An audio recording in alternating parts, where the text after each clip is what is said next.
Hello students, कैसे हैं आप लोग। स्वागत है एक बार फिर से आपके अपने यूट्यूब चैनल AKIT सॉल्यूशन में। स्टूडेंट्स, आज हम लेके आए हैं इस वीडियो ट्यूटोरियल में लिब्रे ऑफिस इम्प्रेस को। आज हम जानेंगे लिब्रे ऑफिस इम्प्रेस के व्यू मेनू के बारे में। इससे पहले हमने लिब्रे ऑफिस इम्प्रेस का फाइल मेनू, एडिट मेनू बता दिया है। अगर आप उन वीडियोज को नहीं देखे हैं तो इसका लिंक मैं डिस्क्रिप्शन में दे दे रहा हूं, वहां से जाकर के आप उन वीडियोज को जरूर देखें। तो चलिए शुरू कर लेते हैं आज का ये टॉपिक। तो स्टूडेंट्स, हम लोग आ चुके हैं अपने लिब्रे ऑफिस इम्प्रेस पे। तो आज हमको डिस्कस करना है यहाँ पे जितने ऑप्शन दिए गए हैं व्यू मेनू में, उन सभी को। तो इसमें सबसे पहला व्यू होता है आपका नॉर्मल व्यू। अगर मैं ओवरऑल अगर आपको व्यू के बारे में बताऊं तो व्यू का मतलब होता है देखना। तो इसमें जितने भी ऑप्शंस दिए गए हैं उन सभी ऑप्शंस का काम ही होता है कि व्यू करवाना, कि किस प्रकार से आपके डिस्प्ले पे व्यू होगा जिस भी ऑप्शंस का आप यूज करेंगे। तो अगर मैं सबसे पहली बात करूं नॉर्मल व्यू का, तो नॉर्मल व्यू डिफ़ॉल्ट व्यू ही होता है। अगर आप यहाँ पे देखें तो आपके सामने स्क्रीन खुली हुई है, ये स्क्रीन आपका नॉर्मल व्यू की है। नॉर्मल व्यू हमारा मेन एडिटिंग व्यू भी होता है, जिसमें हम लोग कुछ न कुछ एडिटिंग वगैरह करते हैं किसी भी प्लेस होल्डर में, या कुछ अगर हमको पिक्चर्स ऐड करनी हो या हमको कुछ टेक्स्ट बॉक्स ऐड करने हो, तो हम लोग वो सारा का सारा काम जो है नॉर्मल व्यू में ही करते हैं। नेक्स्ट, अगर मैं आउटलाइन व्यू की बात करूं, स्टूडेंट्स मैंने यहाँ पे एक दूसरा प्रेजेंटेशन अपना ओपन कर लिया है, जिसमें मैंने कुछ यहाँ पे प्रेजेंटेशन बनाई हुई है। तो अगर हम व्यू मेन्यू के अगले ऑप्शंस के बारे में बात करें तो यहाँ पे आउटलाइन व्यू है। अगर जैसे मैं आउटलाइन व्यू में क्लिक करूंगा, देखिए अब मेरा पूरा का पूरा ये प्रेजेंटेशन दिख रहा है वो एक आउटलाइन के व्यू में, अर्थात इसमें जो भी टेक्स्ट वगैरह थे केवल वही दिख रहे हैं। आपका जो भी आपने कलर किया था, जो भी आपने फॉर्मेटिंग की हुई थी, वो सब यहाँ से क्या हो चुके हैं, हट चुके हैं। तो ये ओवरऑल आपका आउटलाइन यहाँ से केवल शो करेगा। नेक्स्ट, इसको मैं नॉर्मल कर दे रहा हूँ फिर से यहाँ से। इसके बाद इसमें अगला जो व्यू है वो है नोट्स व्यू। नोट्स व्यू का काम क्या होगा, नोट्स व्यू का जो काम होता है वो स्पेशली नोट्स लिखने के लिए होता है। जैसे मान लें आप जिस भी स्लाइड पे होते हैं उस स्लाइड का अगर आपको नोट्स लिखना हो तो आप यहाँ पे जैसे नोट्स व्यू पे क्लिक करेंगे तो इस तरीके से आपका एक फॉर्मेट खुल के आ जाएगा। यहाँ पे अगर आप नीचे देखें तो ये वाला जो सेक्शन बना हुआ है वह नोट्स लिखने के लिए ही है। तो यहाँ पे जो भी आपको नोट्स लिखना हो यहाँ से आप नोट्स लिख सकते हैं। ये पर्टिकुलर किसी पे भी आप नोट्स लिख सकते हैं, हर एक स्लाइड पे आप नोट्स यहाँ पे ऐड कर सकते हैं। नेक्स्ट, मैं इसको नॉर्मल व्यू फिर से कर दे रहा हूँ। इसमें अगला जो व्यू है वो है स्लाइड सॉर्टर व्यू। तो स्लाइड सॉर्टर व्यू का काम क्या होता है, इसका काम होता है आपकी सभी स्लाइडों को एक ही स्क्रीन पर शो कराना, अर्थात मिनिएचर करके दिखाना। जैसे अगर आप यहाँ पे देख रहे हैं, आपके पास जो है अभी पता नहीं कितनी स्लाइड है, शायद 12-13 स्लाइड मैंने यहाँ पे ली हुई हैं। तो अगर आप 12-13 स्लाइड को देखना चाहें तो यहाँ पे आपके स्क्रीन पर नहीं दिख रही हैं। तो अब हमको क्या करना है, तो आप अगर इस ऑप्शन पे जाएं और स्लाइड सॉर्टर व्यू पे क्लिक करें। जैसे आप इस पर क्लिक करेंगे तो देखिए आपकी सभी स्लाइडें एक ही स्क्रीन पर यहाँ पे शो कर रही हैं। तो ये काम होता है हमारा स्लाइड सॉर्टर व्यू का, जिसमें हमारी जो स्लाइडें होती हैं एक थंबनेल के फॉर्म में क्या होती हैं, दिखती हैं। नेक्स्ट, हम यहाँ से फिर से नॉर्मल व्यू कर दे रहे हैं। इसके बाद इसमें अगला जो व्यू है वो है हमारा मास्टर स्लाइड। अब मास्टर स्लाइड का क्या काम होगा, जैसे मैं इस पर अगर क्लिक कर दे रहा हूँ तो ये देखिए हमारा मास्टर स्लाइड यहाँ पे इंसर्ट हो चुका है। अब हमको जिस भी स्लाइड में कुछ चेंजेस वगैरह करने हैं, कुछ बदलाव करने हैं, यहाँ से हम मास्टर स्लाइड में अगर बदलाव करेंगे तो वह बदलाव हमारे नॉर्मल स्लाइड में भी होगा। मैं यहाँ से क्या कर रहा हूँ कि यहाँ से अपने मास्टर का कुछ चीज़ें यहाँ पे बदल दे रहा हूँ तो मास्टर स्लाइड से। तो यहाँ पे मैं इसको सेलेक्ट कर रहा हूँ। सेलेक्ट करने के बाद अगर आप यहाँ पे देखें, ये जो मैंने फॉन्ट वगैरह लिखा हुआ है, ये सारी चीज़ें लिखी हुई हैं। अगर हम यहाँ से बदलाव करेंगे, इसको बोल्ड वगैरह कर दें या इसको और कलर कर दें दूसरे कलर वगैरह में, तो अब अगर हम इसको नॉर्मल कर देते हैं यहाँ से, अब जैसे ही नॉर्मल करेंगे तो अब देखिए यहाँ पे भी आपका बदलाव हो चुका है। ठीक है, तो इस तरीके से मास्टर स्लाइड को बदल सकते हैं। उसी तरीके से अगर मैं एक बार फिर से यहाँ पे चलता हूँ मास्टर स्लाइड में, अब क्या करना है, हमको यहाँ से इसकी स्टाइल वगैरह ही चेंज कर देनी है। तो क्या करेंगे, हम यहाँ से सेलेक्ट कर ले रहे हैं पूरा।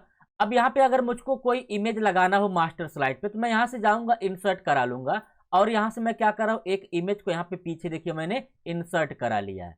अब अगर मैं इसको नॉर्मल कर दूँ तो देखिए अब मेरे इस मास्टर स्लाइड पे पीछे अगर आप देखें ध्यान से तो क्या आ चुका है, ये वाला इमेज आ चुका है नॉर्मल स्लाइड पे। उसी तरीके से मैं चाहता हूं इन सभी स्लाइडों पे मेरा काम हो कुछ तो इसके लिए क्या करेंगे, आप फिर से मास्टर पे जाएंगे और इसके नीचे जो ये वाली स्लाइड है उन स्लाइड पे आप काम करेंगे। तो अगर आप इस स्लाइड को देखें तो इस स्लाइड को भी अगर हमको कुछ इमेज वगैरह पीछे उसका चेंज वगैरह करना हो, तो जैसे अगर हम दूसरा इमेज कोई यहाँ से लगाना चाहते हैं तो मैं यहाँ पे क्या कर दिया, आप देखिए मैंने पीछे दूसरा इमेज लगा दिया है। अगर मैं यहाँ पे नॉर्मल करूंगा तो अब देखिएगा यहाँ पे अभी जो जिस तरीके के कलर्स आपके शो कर रहे थे वो कलर्स यहाँ से हट चुके हैं। वो कैसे आ चुके हैं, यहाँ पे आपने जो भी मास्टर में लगाया था वो मास्टर का इमेज आपके बाकी सभी स्लाइडों पे शो कर रहा है। तो मास्टर स्लाइड का काम ही होता है कि मास्टर स्लाइड पे जो भी चेंजेस आप करोगे, जो भी फॉर्मेटिंग करोगे, उन सभी फॉर्मेटिंग, उन सभी चेंजेस का बदलाव जो होगा आपके नॉर्मल स्लाइड पे भी दिखेगा। इस तरीके से आप मास्टर स्लाइड के माध्यम से आप कुछ भी चेंजेस वगैरह कर सकते हैं। नेक्स्ट अगर हम इसमें आगे बात करें मास्टर नोट्स का, तो यहाँ पे अगर हम मास्टर नोट्स पे जाएं तो अब हमको कुछ नोट्स वगैरह अगर लिखनी हो तो हम नोट्स वगैरह भी यहाँ पे लिख सकते हैं। तो जिस प्रकार से आपने यहाँ पे देखा है कि हम लोग स्लाइड मास्टर के माध्यम से एक स्लाइड को कंट्रोल कर रहे थे, अर्थात जो है जो भी चेंजेस, जो भी फॉर्मेटिंग कर रहे थे उसका जो चेंज हो रहा था, बदलाव हो रहा था, वो बाकी स्लाइडों पे हो रहा था। उसी तरीके से अगर हम यहाँ पे कुछ अगर नोट्स लिखे हुए हैं किसी भी स्लाइड में, तो यहाँ पे स्लाइड में नोट्स लिखने के बाद अगर हमको उसकी कुछ फॉर्मेटिंग करनी हो यहाँ से, तो उस पर फॉर्मेटिंग जो हमारी होगी उसके साथ साथ जो भी हमारे और भी जो नोट्स होंगे अलग अलग स्लाइडों पे, उन पे भी आपका इफेक्ट वैसे ही होगा। इस तरीके से हम नोट्स पे भी उसका क्या कर सकते हैं, फॉर्मेटिंग वगैरह कर सकते हैं। इसको मैं फिर से नॉर्मल कर दे रहा हूँ।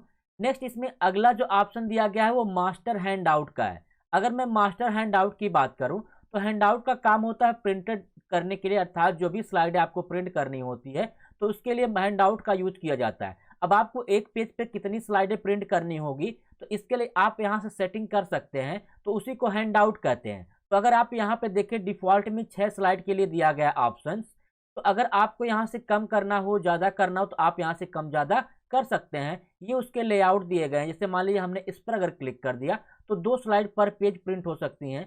इस पर अगर क्लिक कर देंगे तो 3 हो जाएगा, 4 हो जाएगा, 6 हो जाएगा और 9 स्लाइड हो जाएगा। अर्थात मैक्सिमम जो होता है 9 स्लाइड पर पेज का ही होता है। अगर आप इस पर क्लिक करेंगे तो 1 स्लाइड हो जाएगा। तो इस तरीके से हमको जो है क्या करना होता है, हैंड आउट के माध्यम से सेटिंग करनी होती है। नेक्स्ट इसको मैं फिर से नॉर्मल कर दे रहा हूँ।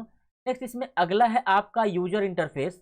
तो यूजर इंटरफेस के बारे में मैंने आपको राइटर में बताया था, अलग अलग यूजर इंटरफेस यहाँ पे होते हैं। तो वहाँ पे जा करके आप देख सकते हैं उन वीडियोज को व्यू मेनू में कि उसका क्या यूज है। नेक्स्ट अगला ऑप्शन इसमें टूल बार है। तो टूल बार का काम क्या होगा, टूल बार को इनेबल और डिसेबल करने के लिए इन सब का यूज किया जाता है। जैसे यहाँ पे स्टैंडर्ड टूल बार ऊपर शो कर रहे हैं, formatting tool bar, drawing tool bar show कर रहे हैं, उसी तरीके से हमको इन टूल बार्स को हटाना हो या और इसमें ऐड करने हो तो यहाँ पे हम उन टूल बार्स को ऐड और रिमूव कर सकते हैं। नेक्स्ट अगला है स्टेटस बार। तो स्टेटस बार क्या होता है, जो हमारे डॉक्यूमेंट के नीचे की स्थिति होती है, या हम अगर आपको यहाँ पे दिखाएं तो ये जो हमारा डॉक्यूमेंट है, इस डॉक्यूमेंट का ये वाला जो हिस्सा है जहाँ पे स्लाइड वगैरह लिख रहा है वो आपका क्या कहलाता है, स्टेटस बार कहलाता है। तो इस स्टेटस बार को शो कराना है या नहीं कराना है तो यहाँ से हम इसको इनेबल और डिसेबल कर सकते हैं। जैसे मैंने इसको यहाँ से अनचेक कर दिया तो अब देखिए यहाँ पे वो सारी चीज़ें नहीं दिख रही हैं, लेकिन जैसे आप इस पर चेक करेंगे तो वो यहाँ पे आपका इनेबल हो जाएगा। नेक्स्ट अगर अगले ऑप्शंस की बात करें हम इसमें, तो अगला ऑप्शन है स्लाइड पेन का। तो जैसे मैं इसको यहाँ से अनचेक कर दूँ तो इस साइड अगर आप यहाँ पे देखें ध्यान से तो ये जो भी ऑप्शन आ रहे थे स्लाइड में इस साइड, वो सब हट गए हैं, वही स्लाइड पेन कहलाता है। अगर वापस हमको ऑन करना है तो इस पर चेक कर देंगे, देखिए इधर आपके स्लाइड्स आ चुकी हैं। नेक्स्ट इसमें अगला है आपका व्यू टैब बार। टैब बार का क्या काम है, जैसे अगर हमारा नॉर्मल व्यू ओपन है तो यहाँ पे अगर आप देखें तो ये कुछ टैब खुले हुए हैं, जिसमें आपका नॉर्मल टैब है, आउटलाइन है, नोट्स है और स्लाइड शॉर्टर टैब है। इन टैब के माध्यम से भी हम इधर उधर जा सकते हैं। देखिए मैं इधर उधर जंप कर सकता हूँ, जा सकता हूँ। अगर इनको नहीं दिखाना हो तो आप यहाँ से क्या कर सकते हैं, क्लिक करेंगे जैसे ही, ये देखिए टैब बार यहाँ से हट चुके हैं। अगर आप चाहते हैं कि टैब बार ऑन हो तो इस पर क्लिक कर देंगे तो टैब बार यहाँ से आपका आ जाएगा। नेक्स्ट अगला है रूलर ऑप्शंस। यहाँ पे अगर आप देखें तो रूलर आपका शो कर रहा है, आपका हॉरिजॉन्टल और वर्टिकल दोनों रूलर्स। अगर आप इस पर क्लिक कर देंगे तो रूलर्स यहाँ से क्या हो जाएगा, आपका हट जाएगा। नेक्स्ट अगर आप बात करें रूलर को ऑन करने की तो इस पर क्लिक करेंगे तो वापस आपका रूलर यहाँ पे आ जाता है। अगला ऑप्शन इसमें ग्रिड एंड हेल्पलाइन का है। तो ग्रिड अगर आपको शो करानी हो, जैसे आप डिस्प्ले ग्रिड पे करेंगे, तो अगर आप यहाँ पे देखें तो ये डॉटेड डॉटेड कुछ लाइनें आपकी आ रही हैं स्क्रीन पर, उन्हीं को ग्रिड लाइन कहा जाता है। वापस अगर इनको हाइड कर देना है तो आप यहाँ से क्या कर सकते हैं, हाइड भी कर सकते हैं। तो इसका काम होता है किसी ऑब्जेक्ट वगैरह को मूव करा करके उसको एक सीक्वेंस में, एक लाइन में, एक सेट में क्या करना, रखना। अगला ऑप्शन इसमें स्नैप गाइड्स है। तो यहाँ से आप स्नैप गाइड्स को ऑन करके आप जो भी ऑब्जेक्ट मूव कराना चाहते हो उन ऑब्जेक्ट को मूव इधर उधर करा सकते हैं। नेक्स्ट इसमें अगला ऑप्शन कमेंट का है। तो कमेंट अगर आपने इंसर्ट के माध्यम से दिया होता तो आप यहाँ पे कमेंट को व्यू और हाइड करा सकते हैं कमेंट को। अगला ग्रे स्केल है। तो यहाँ पे अभी हमारी जो स्लाइड दिख रही है वो कलर में, लेकिन जैसे मैं अगर ग्रे स्केल पे क्लिक करूं, अब देखिए हमारी ये स्लाइड कैसी हो चुकी है, ग्रे स्केल में आ चुकी है। इस तरीके से हमको कलर में या फिर ग्रे स्केल में बनाना हो प्रेजेंटेशन तो हम बना सकते हैं, या साथ ही साथ ब्लैक एंड व्हाइट भी है, आप इसको ब्लैक एंड व्हाइट भी कन्वर्ट कर सकते हैं। नेक्स्ट मैं इसको नॉर्मल वही कर दे रहा हूँ कलर में ही। अगला ऑप्शन इसमें साइड बार का है। तो साइड बार को इनेबल और डिसेबल कर सकते हैं, यानी आपका जो साइड बार होता है इस साइड जो आपको दिख रहा है, इसको अगर आपको हटाना हो तो यहाँ से हम क्या करेंगे, इन ऑप्शंस पे जो है चेक कर देंगे, तो देखिए इधर से वो साइड बार हट जाएंगे। वापस ऑन करना है तो इसको ऑन कर देंगे, यहाँ से आ जाएंगे। नेक्स्ट अगला ऑप्शन इसमें है आपका कि स्लाइड लेआउट क्या होता है। तो स्लाइड लेआउट की अगर हम बात करें यहाँ पे अगर स्लाइड लेआउट पे क्लिक करेंगे तो इस साइड देखिए स्लाइड का लेआउट आ जाता है, किस फॉर्मेट में किस तरह की स्लाइड आपको इंसर्ट करनी हो। तो अगर मैं यहाँ पे आपको स्लाइड लेआउट के बारे में दिखाऊं तो यहाँ पे देखिए मेरी ब्लैंक स्लाइड है। अब देखिए इस तरीके के दो बॉक्स बन गए, एक इधर बॉक्स बन गया, एक देखिए एक सिंपल बॉक्स बना हुआ है, एक बॉक्स इधर है, एक बॉक्स इधर है। तो ये आपके लेआउट्स हैं। तो जितने बॉक्स आपको यहाँ पे लेने होते हैं, जिस भी प्रकार का आपको काम करना हो, यहाँ से आप मैनेज कर सकते हैं उसके लेआउट को। नेक्स्ट इसमें अगला ऑप्शन है स्लाइड ट्रांजिशन। तो स्लाइड ट्रांजिशन क्या होता है ये आगे हम आपको जरूर बताएंगे, क्योंकि अभी हमारा जो टास्क है वो सिंपल व्यू मेनू का है। तो स्लाइड में वो सारी चीजें आपको मिल जाएंगी। यहाँ पे अगर स्लाइड में देखें स्लाइड ट्रांजिशन भी होता है, तो वहीं पे मैं आपको डिस्कस करूंगा ज़्यादा डिटेल्स में। नेक्स्ट इसमें एनिमेशन की बात आती है। तो एनिमेशन क्या होता है इसके बारे में भी हम लोग बाद में ही डिस्कस करेंगे, क्योंकि ट्रांजिशन और एनिमेशन एक दूसरे के ही क्या होते हैं, पूरक होते हैं। तो ट्रांजिशन आप लगाते हो तो उसके बाद आप एनिमेशन वगैरह लगाते हो। नेक्स्ट अगर आप बात करें स्टाइल की, तो यहाँ पे आप स्टाइल्स वगैरह यहाँ पे चेंज कर सकते हैं। स्टाइल्स क्या होती हैं, इन सब स्टाइल को अगर आप देखें, जो भी आपने लाइन ली हुई है, जो भी आपने शेप ली हुई है, उनमें आप स्टाइल्स वगैरह कर सकते हैं। इसके बारे में मैंने आपको बाकायदा जो है डिटेल्स में बताया हुआ है लिब्रे ऑफिस राइटर के स्टाइल व्यू मेनू के स्टाइल्स में। उसी तरीके से गैलरी क्या होती है, यहाँ पे अगर आप देखें तो गैलरी वगैरह यहाँ पे आपका शो कर रहा है। इस गैलरी में अलग अलग शेप्स वगैरह आ रहे हैं। अगर इन शेप्स को चाहिए तो आप यहाँ से उसका यूज कर सकते हैं इंसर्ट करा के। नेक्स्ट अगर आप बात करें नेविगेटर की, तो नेविगेटर क्या होता है इसके बारे में मैंने आपको बताया हुआ था। यहाँ से आप क्या कर सकते हैं, अपने इस स्लाइड पे इधर उधर जंप कर सकते हैं नेविगेटर के माध्यम से।